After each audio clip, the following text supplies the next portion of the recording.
Okay, good morning and assalamu alaikum. We're going to talk about the self from various philosophical perspectives. Okay, so the Greeks were the first philosophers who were they were the one that is questioning and have this uh, attempt to understand the reality, and then they have this perennial questions of what is the self about. Okay, so in this topic we're going to revisit the different views of philosophers. A series of thinkers from all across the ancient Greek world who were disturbed by the same issue of a man questioning something else. Okay, and this was Socrates. Okay, so this is Socrates is different from the other philosophers because Socrates is more concerned in another subject, which is the problem of the self. So he was the first philosopher who ever engaged in systematic questioning about the self. To Socrates, and this has become his lifelong mission, because according to him, the true task of philosopher is to know oneself. Plato, who is a student of Socrates, affirmed that unexamined life is not worth living. So, during his trial for allegedly corrupting the minds of the youth and for impiety, Socrates declared without regret that his being indicted was brought about by his going around Athens, engaging men, young and old, to question their presupposition about themselves and about the world. Okay, so Socrates took it upon himself to serve as a gadfly that disturbed the Athenian men from their slumber and shook them off in order to reach the truth and wisdom. Okay, so Socrates, according to him, is composed. No, every man is composed of body and soul. So this means that every human person is dualistic. So that is he is composed of two aspects of his personhood. For Socrates, this means all individuals have an imperfect, impermanent, an aspect to him. And uh, the body is the one that is impermanent and imperfect, while the soul is the one that is perfect and permanent. Plato basically took off from his master, no, and supported Socrates' idea that man is dual nature of body and soul. Okay, so the according to Plato, he added no to the principle of Socrates that there are three components of uh, the soul. Okay, so we have the first one is rational soul, the second one is spirited soul, and the third one is appetitive soul. Okay, what is rational soul? The rational soul is the one that is forged, no, by reason and intellect, and has to govern the affairs of the human person, while the spirited soul is in charge of emotions that should be kept at bay, and the appetitive soul is the one, okay, that has these base desires, no? Okay, so for example, eating, drinking, sleeping, and having sex are controlled, no, as well. So when the ideal state is attained, then the human person's soul becomes just and virtuous. So that's the view of Socrates and Plato. Okay, so the next philosophers are Augustine and Thomas Aquinas. So they have different view compared to Socrates and Plato. Augustine's view of the human person reflects the entire spirit, of the medieval world when it comes to man. So, from the ancient view of Plato and infusing it with the newfound doctrine of Christianity, for Augustine, he agreed that man is a bifurcated nature. Okay? So the body is bound to die on earth, and the soul is to anticipate living eternally in the realm of spiritual bliss in communion with God. Okay, so it has only two uh, parts, no? The man has this body and it also has the soul. Okay?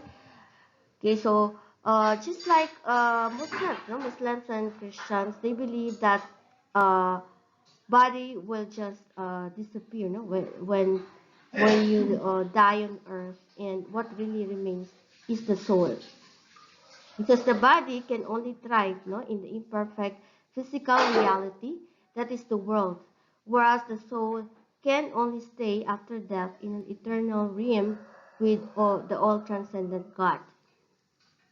Okay, so on the other hand, we also have Thomas Aquinas. He also has a different view uh, compared to Augustine. For Aquinas, indeed, man is composed of two parts. So we have the matter and form. Okay, so matter or hyle in Greek refers to the common stuff that makes up everything in the universe. So one's body is part of this matter, and form, on the other hand, or morphe, in the Greek refers to the essence of a substance or thing. Okay, so this what makes it what it is. Okay, so in the case of the human person, the body of the human person is something that he shares even with animals. So the cells in man's body are more or less akin to the cells of any other living cells, organic being in the world. So what makes a human person and not a dog or a tiger is his soul. So that's very much important. Okay, so it's just similar with the view of Augustine, because soul is the most important one. Okay, uh, because this is what remains, no, in our life. Okay, so the soul is what makes us human. Okay, the soul is what animates the body, and it is also what makes us humans. Okay, so another philosopher is René Descartes. He is known as the father of modern philosophy. He conceived that human person as having a body and mind. Okay, so for Descartes, the only thing that one cannot doubt is the existence of the self. So even if one doubts oneself, that only proves that there is a doubting self, a thing that thinks, and therefore that cannot be doubted. And his famous lines is cogito ergo sum, which means I think, therefore I am.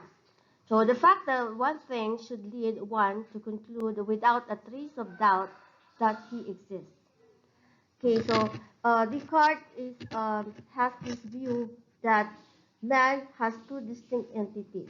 So we have the cogito, the thing that thinks, which is the mind, and the extensa or extension of the mind, which is the body. Okay, for him, a body is nothing else. No, it's just a machine that is attached to the mind. So the human person has it, but it is not what makes man a man. So what makes a man is his mind. Okay, because it is the one that thinks. Okay, so the mind has this extension. Oh, okay, so and that is the body. Okay, so another philosopher we have David Hume. David Hume is a Scottish. No? He's a Scottish philosopher. He has a very unique way of looking at man. He is an empiricist. Okay, so when we say empiricist, they only believe that one can know only what comes from the senses and experiences. So, empiricism is the school of thought that espouses the idea that knowledge can only be possible if it is sensed and experienced. Okay, for him, uh, knowledge can only be attained, okay, by experiencing it. For example, Jack knows that Jill is another human person, so not because he has seen her soul, or he knows she's just like him because he sees her, hears her, and touches her. Okay, so for Hume, self is nothing else. No, it's just a bundle. No, it's a bundle or collection of different perceptions. which succeed each other with an inconceivable rapidity and are in a perpetual flux and movement. Okay, so when one touches an ice cube, the cold sensation is an impression. So impressions, therefore, are vivid because they are products of our direct experience with the world. Ideas, on the other hand, is just a copies of impressions. So they are not as lively and vivid as our impressions. So when one imagines the feeling of being in love for the first time, that is still an idea. Okay, so men simply want to believe that there is a unified, coherent self, a soul, or mind. Okay, and they are just like what the previous philosophers thought. No? So in reality, what one thinks is a unified self is just simply a combination of all experiences with a particular person. Okay, so another philosopher we have Immanuel Kant.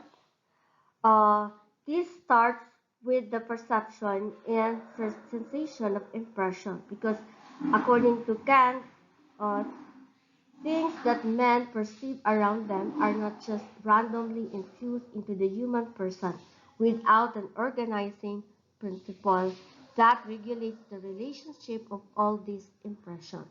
So there is necessarily a mind that organizes the impression that men get from the external world.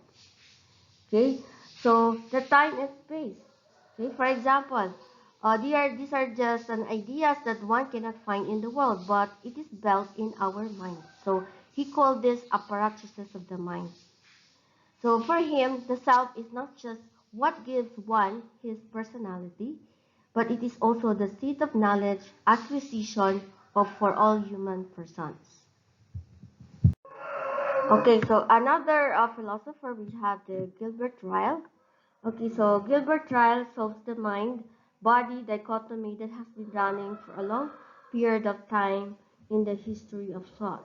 Okay, so for Ryle, he was saying that what truly matters, no, is the behavior that a person manifests in his day-to-day life. He was blatantly denying, no, the concept of an internal, non-physical self. For him, self is not an entity, okay, that one can locate and analyze, but simply the convenient name that people use to refer to all the behaviors that people make. For example, you have a friend in a university, and you are going to visit him, and and you are and you roam around the campus and you visit the library and the football field and meet the administrators and faculty and still end up nothing, uh, still not finding the university. So this is because the campus, the people, the systems, and the territory all are form the university. So for Ryle, self is not just an entity, so that one can locate and analyze, but simply the convenient name that people use to refer to all the behaviors that people make. Okay, the last philosopher is Merleau-Ponty. Okay, so Merleau-Ponty is a phenomenologist who asserts that the mind-body bifurcation that has been going on for a long time is a futile endeavor and an invalid problem. So this is different from Ryle, who simply denies the self. Okay, so for Merleau-Ponty, instead of saying that mind and body are so intertwined, that they cannot be separated from one another, or one cannot find any experience that is not an embodied experience. Okay, so all experience is embodied, so one's body is his opening towards his existence to the world. So the living body, his thoughts, emotions, and experiences are all one. So that is the view of Merleau-Ponty. Okay, so it's nothing else, no, but just a plain understanding of what a man is.